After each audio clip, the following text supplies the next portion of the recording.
गुरुर्ब्रह्मा गुरुर्विष्णु गुरुदेवो महेश्वरा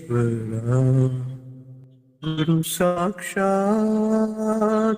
परब्रह्मा तस्मै श्री गुरवे नमः। तस्मै श्री गुरवे नमः। नमस्कार, आत्मबोध सत्संग में आपका स्वागत है। आज हम ईशावास्य उपनिषद का जो पहला सूत्र है या पहला श्लोक है उस पर बात करेंगे। ईशावास्य का जो पहला सूत्र है, ईशावास्यम इदम सर्वम यत्किंच जगत्याम जगत तेन त्यक्तेन भुंजिता माग्रद कस्य वित्तम। बड़ा सुंदर सा श्लोक है, उतना ही सुंदर इसका अर्थ है। ईशावास्यम इदम सर्वम, यानी कि जो ईश्वर है, जो ब्रह्मन है, जो आत्मन है, ये तीन अलग अलग शब्द हैं पर अर्थ एक ही है उनका, या अस्तित्व है या तत्व है। जो कुछ भी है, जो उसका तत्व है वो एक है। तो ईशावास्यम इदम सर्वम, इदम मतलब ये और सर्वम मतलब जो कुछ भी है, जो कुछ भी अनुभव में आता है, तो उसका जो तत्व है, उसका जो सत्ता है वो एक है और वो तुम हो। ईश्वर को अपने से अलग मत समझना। तो ईशावास्यम, उन सब में ईश्वर का ही वास है, उन सब में कण कण में भगवान है, ये भी कहा जाता है। तो वो जो ब्रह्मन है वो कण कण में है। तो जो कुछ भी है, चाहे वो सूक्ष्म है या प्रकट है या अप्रकट है, जो कुछ भी है वो, उसमें जो वास है, उसमें जो रहते हैं वो ईश्वर है। और वो अपने से भिन्न मत मानो, वो तुम ही हो। तो ईशावास्यम इदम सर्वम यत्किंच जगत्याम जगत, ये जितना भी गतिमान है, जगत्याम जगत, और जो गतिमान नहीं है, यानी कि जो स्थूल है और जो सूक्ष्म है, तो सब कुछ उसमें एक तुम्हारा ही वास है, आत्मन का ही वास है या ईश्वर का ही वास है। तो ईशावास्यम इदम सर्वम यत्किंच जगत्याम जगत। फिर कहा तेन त्यक्तेन भुंजिता माग्रद कस्य व्यथा, तेन त्यक्तेन भुंजिता। तो इसमें कैसे रहा जाए? तेन त्यक्तेन का अर्थ होता है त्यागना और भुंजिता का अर्थ होता है भोगना। तो ऐसा भोग जिसमें त्याग समाहित है, या ऐसा त्याग जिसमें भोग समाहित है, तो जब पूरी तरह से त्यागा तो भोग अपने आप आ गया, और जब पूरी तरह से भोगा तो त्याग उसमें आ ही गया। यानी कि अगर इस क्षण को आपने पूरी तरह से उसमें सिमट गए, उसमें आप आ गए, तो वो भोगना हो गया और उसमें संपूर्ण त्याग है। मतलब आपकी स्मृति का या भविष्य का केवल इस क्षण में भोगना हो रहा है। ऐसे ही सारा त्याग हो गया उस समय, आपका प्रयास, आपका प्रयत्न, बस भोगना हो रहा है। और जब त्यागना होता है तो भोग उसमें आ जाता है। तेन त्यक्तेन भुंजित, या तो इसको भोगो या इसको त्यागो, दोनों का अर्थ एक ही है। अगर करता है तो त्यागना भी पूर्ण नहीं हुआ और भोगना भी पूर्ण नहीं हुआ। माग्रद कस्य विद्धनम, तो किस चीज के पीछे तुम भागते हो? जिस चीज के पीछे तुम भागते हो धन समझकर। धन का अर्थ होता है कुछ यश, कुछ कीर्ति, कुछ पाने की उम्मीद, कुछ चाहना कि ये मिल जाए और उसको मिलने से मुझे संतुष्टि मिलेगी, आनंद मिलेगा, प्रेम मिलेगा।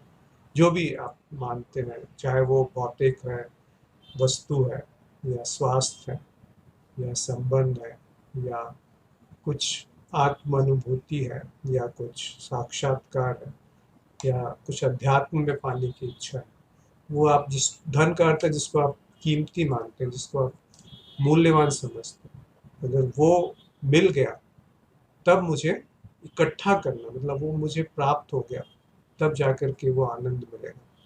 और ये सब उन्होंने खंडित कर दिया एक साथ। कैसे? कि ईशावास्यम इदम सर्वम, जो कुछ भी है वो अखंडित है, उसमें कोई खंड नहीं है। चाहे वो चलायमान है, चाहे वो अचल है, चाहे वो प्रकट है, चाहे वो अप्रकट है, वो अखंड एक तत्व है और वो तत्व तुम ही हो। ईशावास्यम इदम सर्वम यत्किंच जगत्याम जगत तेन त्यक्तेन भुंजता। जो इस तरह की अखंड बुद्धि आती है उसको प्रज्ञा कहते हैं, या विवेकात्मक बुद्धि है, जिसमें कि आप अपने स्वरूप को देख पाते हैं कि वो अखंड है और सब में बस रहा है। तो उस अखंड परम तत्व या आत्म तत्व के जब दर्शन होते हैं तो उस प्रज्ञा में त्यागना और भोगना दोनों बराबर हो जाते हैं। तेन त्यक्तेन भुंजता, ऐसे भोगों की त्याग उसमें समाहित हो जाए या ऐसे त्यागों की भोग उसका एक हिस्सा हो जाए। तेन त्यक्तेन भुंजिता माग्रद कस्य विद्यते।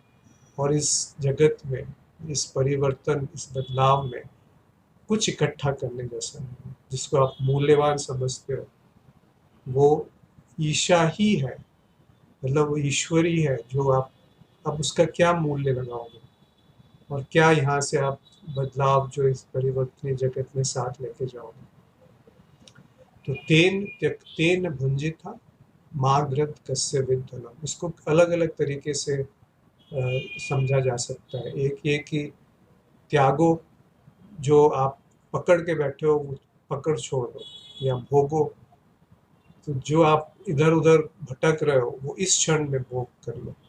और अंत में यहाँ जो भी आपने पाया है वो यही छोड़ के जाना है। तो माग्रह मतलब कुछ इकट्ठा करने जैसा नहीं है, कुछ पाने योग्य नहीं, क्योंकि जो कुछ भी है वो मिथ्या है।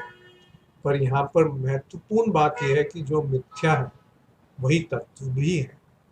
तो तत्व को मिथ्या से भिन्न समझना, उस पे इन्होंने जोर दिया है कि जो संसार है वो तुमसे भिन्न नहीं है, क्योंकि तुम ही या तुम्हारा ही प्रकट रूप संसार है और तुम अपना ही अनुभव विभिन्न अनुभवों के रूप में कर रहे हो। तो ईशावास्यम इदम सर्वम यत्किंच जगत्याम जगत तेन त्यक्तेन भुंजता माग्रद कस्य विद्धनम। तो यहाँ कुछ त्यागने जैसा नहीं है, यहाँ कुछ भोगने जैसा नहीं है, और यहाँ कुछ इकट्ठा करने जैसा नहीं है। या फिर ऐसा त्याग करो जो पूर्ण हो और उसी में पूर्ण भोग आ जाएगा। तो ये विरोधात्मक होते हुए भी एक ही है। और धन भी ऐसा इकट्ठा करो जो तुम्हारे साथ जा सके। तो जो धन है मतलब मेरे स्वरूप का ज्ञान, वही सबसे बड़ा धन है। अगर वो कर लिया तो फिर त्यागना भोगना भी निरर्थक हो गया। देखिए, त्याग होता है तब जब कर्ता होता है, तो भोग होता है तब जब कर्ता होता है। तो कर्ता जो है वो जो जहाँ से वो उत्पन्न हो रहा है वो उससे भिन्न नहीं है।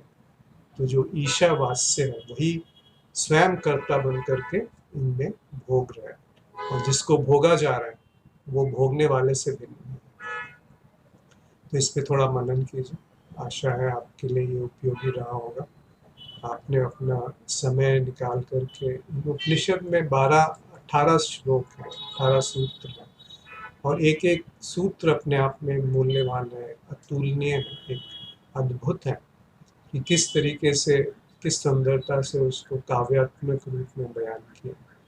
परंतु इसकी गहराई में उतरेंगे तो आपको वो छू गया।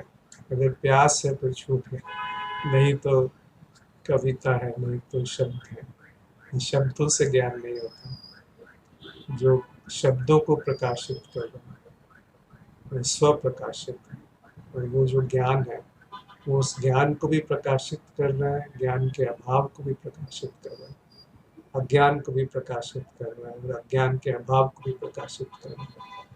और जो वो है तत्व वही सब कुछ है। वही ईशावास्य निगम से यत् किंच जगत्याम जगत तेन त्यक्तेन भुंजिता माग्रद कस्य विद्धि। क्यों भिखारी की तरह कुछ मांगने में लगे, क्यों एक दरिद्र व्यक्ति की तरह कुछ पाने में लगे। अपने स्वरूप को खोज लो, फिर सारी भागदौड़ समाप्त हो जाएगी, सारा प्रयत्न छूट जाएगा। तो जो उत्पन्न होगा वो तत्व, वो तत्व ऐसे उत्पन्न होगा कि वो छुपा हुआ था और अब वो प्रकट हो गया। तो उसकी जो रस है उसमें डूबना मात्र है, उसमें उसका रसपान करना मात्र है। तो आप सभी का धन्यवाद, आज का अपना समय निकालने के लिए जुड़े। नमस्कार।